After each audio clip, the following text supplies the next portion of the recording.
Welcome into Sports Map Houston. I'm Vanessa Richardson. That's Paul Gallant. You can hear us from 10 to noon every day on ESPN 97.5 and 92.5 FM. Paul, you were in Seattle for the Mariners series wearing your infamous half Astros, half Mariners t-shirt. Yep. There was a lot of Twitter chatter before the series from Mariners fans. Some of those tweets are now enshrined in infamy thanks to Astros Twitter. So what was the mood at the ballpark since you had boots on the ground? And how are Mariners fans, including your friends, digesting the sweep following that 14-game winning streak? It was really funny to see it all crumble as quickly as it did. We get to the ballpark. We're sitting in the stands. Julio Rodriguez for the Mariners, the star of All-Star Weekend because of his performance in the Home Run Derby, is at midfield posing for a picture with the Mariners general manager and Mariners owner. And then all of a sudden, the game's about to begin, and we notice he's not in center field. Then we realize that he's injured. Then Jose Altuve hits a home run. Then Yordan Alvarez hit another home run. And the entire mood of the ballpark, the vibe died.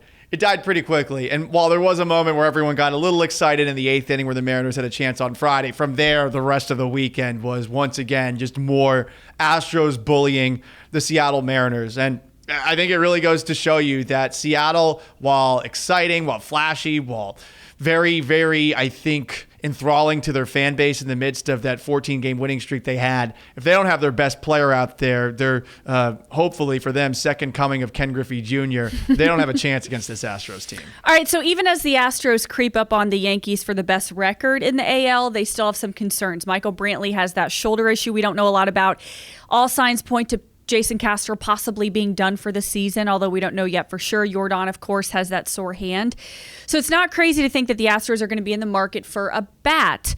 Right on cue, we see reports that the Astros have interest in Nationals first baseman Josh Bell. Yuli Gurriel is a leader on this team. Would you be shocked to see them make a change at first? No, not at all. Honestly, I think it's been the elephant in the room thus far this year. I think when it comes to some of the struggles that we've seen from Alex Bregman, we've talked ourselves into the idea that he can get out of it. And with what you saw last week against the Yankees in those two games, you feel good about Bregman the rest of the way. But Gurriel, I mean, he won the batting average title last year, and he's a great fielder.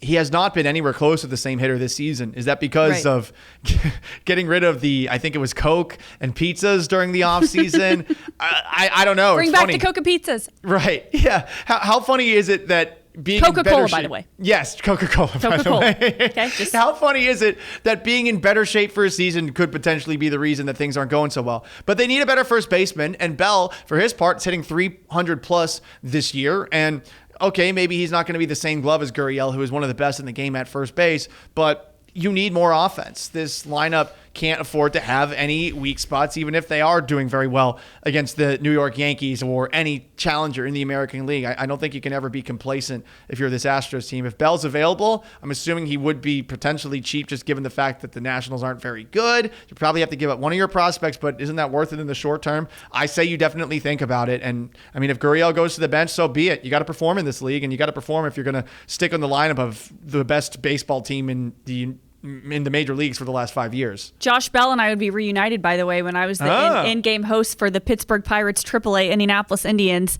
Indians fans on your feet. All right, so we've also seen the Astros tied to Luis Castillo.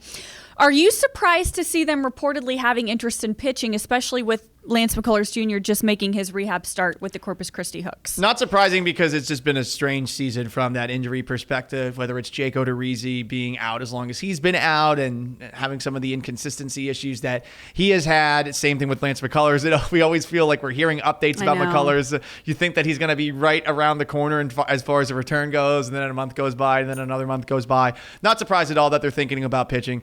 Look, I think they should seriously assess every single part of their roster. Do they feel 100% confident in the guys that they have in their bullpen, not named Ryan Presley? Do they 100% feel confident in the guys that would be in a playoff rotation that are not named Justin Verlander? I mean, Framber Valdez, even though he was an all-star, he's had his inconsistency issues in the past in the postseason before. And also on top of that, too, I mean, Luis Garcia, you every now and then get a rough outing from him. It's one of those things where Jose Urquidy as well. It's one of those things where, yes, they have a lot of guys who you feel pretty good about for the most part, but when it comes to inconsistency and also just the fact that the Astros are where they're at right now, I think they should be looking at every single possible way to improve themselves for what hopefully will be the second World Series of the last 6 years. I believe it can happen, and I know that they are looking to win that World Series. They're tired of just going to the World Series. Yeah. All right, Paul Gallant, wearer of the double shirt, half Astros, half Mariners, feel free to chime into our conversation we had online. He's at Gallant Says. I'm at Sports Vanessa. And again, you can hear us every day on 97.5 and 92.5 from 10 to noon. You can also hear us on the ESPN app or stream us on Twitch. We'll have more content coming throughout the week. Bye, guys. Peace.